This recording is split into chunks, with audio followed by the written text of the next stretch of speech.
Welcome to the series of midterm exams preparation. आज की video के अंदर आपको MKT 621 के मिड-टर्म के इंपॉर्टेंट क्वेश्चंस करवाए जा रहे हैं मिड-टर्म एग्जाम्स की प्रिपरेशन के लिए। इसमें सबसे पहले कि how internet has affected the magazines, किस तरीके से इंटरनेट ने जो है वो मैगजीन्स को अफेक्ट किया है। सो रिसेंट ईयर के अंदर क्या हुआ है कि एक मेजर ट्रांसफॉर्मेशन देखा गया है और as with newspaper emerging technology, particularly तौर पर जो ऑनलाइन टेक्नोलॉजी है वो चेंज कर रही है। जो मीडिया मैगजीन की इंडस्ट्री है अगर आप उसको देखेंगे वो चेंज कर रही है, और जो वर्चुअल मैगजीन्स हैं उनको इंटरनेट के ऊपर डिस्ट्रीब्यूट किया जा रहा है, यानी कि फिजिकल मैगजीन की जगह लोग का जो रुझान है वो वर्चुअल मैगजीन की तरफ भी जा रहा है।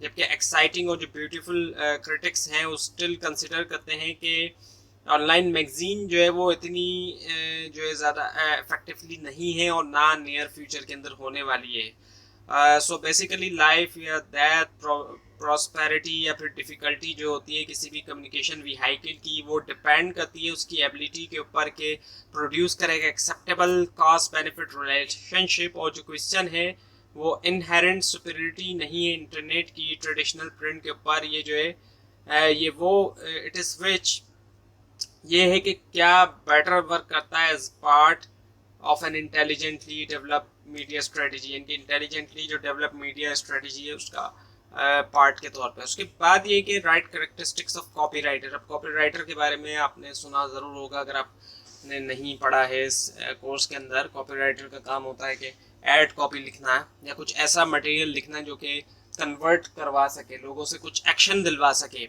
सो जो कैरेक्टरिस्टिक्स हैं वो कुछ ये हैं कि राइटिंग क्रिएटिवली लिखें और पर्सुएसिवली लिखें, लोगों को पर्सुएट करें, एक तरह से कायल करें किसी चीज़ के लिए, वर्क कर सकें, अंडर प्रेशर भी काम कर सकें, डेडलाइंस को पूरा कर सकें। किसी एजेंसी में काम कर रहे हैं तो वहाँ जो क्लाइंट है एजेंसी का उसकी डेडलाइन पूरी कर सकें, और अगर ऑनलाइन कोई क्लाइंट मिला हुआ है तो उसकी भी जाहिर बात है जो डेडलाइन है उसको पूरा कर सकें। वर्किंग इन टीम, कॉपीराइटर जो है वो टीम के अंदर भी काम करते हैं, क्योंकि जाहिर बात है कई सारे लोग होते हैं दूसरे। अब जैसे ग्राफिक डिज़ाइनर के साथ भी कॉपीराइटर काम करता है, क्योंकि जो ग्राफिक्स होती हैं, कोई ऐड कॉपी बनाई जा रही है, ऐड बनाया जा रहा है, अब लिखने का काम जो होगा वो तो कॉपीराइटर करेगा जो ऐड लिखेगा, लेकिन जो ग्राफिक्स होंगी वो सारा ग्राफिक डिज़ाइनर काम करेगा और कोहेसिवली वर्क करे क्लाइंट के साथ। जैसे कि क्लाइंट के बारे में आपको पहले भी बताया गया।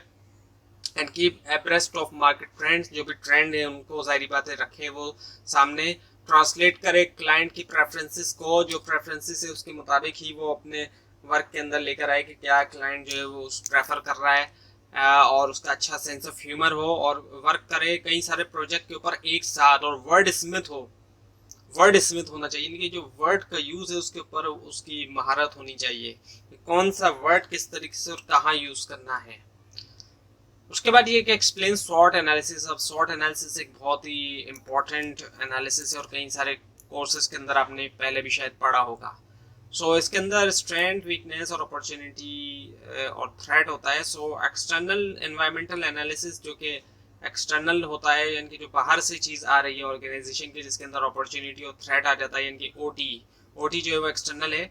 सो इसके अंदर क्या है कि macro factors, uncontrollable social, macro factors आते हैं जिसके अंदर uncontrollable social, legal, economic, political, technology आ जाते हैं। माइक्रो फैक्टर के अंदर direct impact, customer, employ, competitors, distributor, creditor, suppliers या दूसरे स्टेक होल्डर्स वगैरह।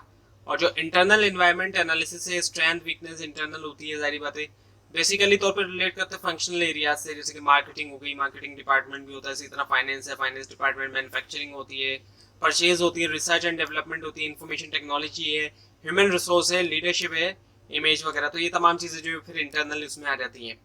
उसके बाद ये कि what is advertising appeal. Advertising appeal क्या है?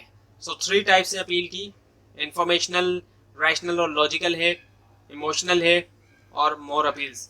इंफॉर्मेशनल वगैरह की अगर हम बात करें सो फोकस होना कस्टमर्स की प्रैक्टिकल, फंक्शनल या यूटिलाइजेशन जो नीड होती है एक प्रोडक्ट या सर्विस के लिए, और एम्फेसाइज करती है प्रोडक्ट फीचर के ऊपर, प्रोडक्ट या सर्विस के इन्फॉर्म करती है बेनिफिट या जो रीज़न है ऑन करने के लिए या यूज़ करने के लिए पार्टिकुलर ब्रांड। इमोशनल अपील की हम बात करें सो रिलेट करती है कंज्यूमर्स की साइकोलॉजिकल और जो सोशल नीड्स होती हैं परचेज करने के लिए प्रोडक्ट या सर्विस, और बहुत से जो परचेज मोटिव्स होते हैं कस्टमर के रिलेट करते हैं इमोशंस के साथ, और जो फीलिंग होती है ब्रांड के बारे में। और 2 टाइप्स हैं इसके अंदर, पॉजिटिव इमोशनल अपील और negative emotional appeal. Moral appeal की बात करें हम तो उसका जो है वो क्या होता है कि अटेम्प्ट करती है कि ड्रॉ किया जाए ऑडियंस को कि what is right, generally use करते हुए अर्ज किया जाए लोगों के सपोर्ट करें या शो करें कंसर्न जो सोशल कॉज है, जैसे कि पोलियो की एरेडिकेशन, पोलियो का खात्मा, और इसके अलावा एनवायरनमेंट प्रोटेक्शन है, पॉपुलेशन कंट्रोल है और डोनेशन वगैरह। उसके बाद ये व्हाट इज मीडियम, मीडियम क्या है, एक सिंगल फॉर्म होती है कम्युनिकेशन की, जैसे कि TV, radio, billboard, online media वगैरह। तो ये थी आज की वीडियो। आपको इस बार में कोई क्वेश्चन है, खासतौर पर इसमें कोई मिस्टेक दिखाई दे, जरूर हाईलाइट कीजिए। और इस पूरी सीरीज को देखने के लिए, मिड टर्म और फाइनल टर्म एग्जाम्स की प्रिपरेशन के लिए इस चैनल को सब्सक्राइब कीजिए, बेल आइकन के ऊपर क्लिक कीजिए। Thanks for watching this video and best of luck for your exams.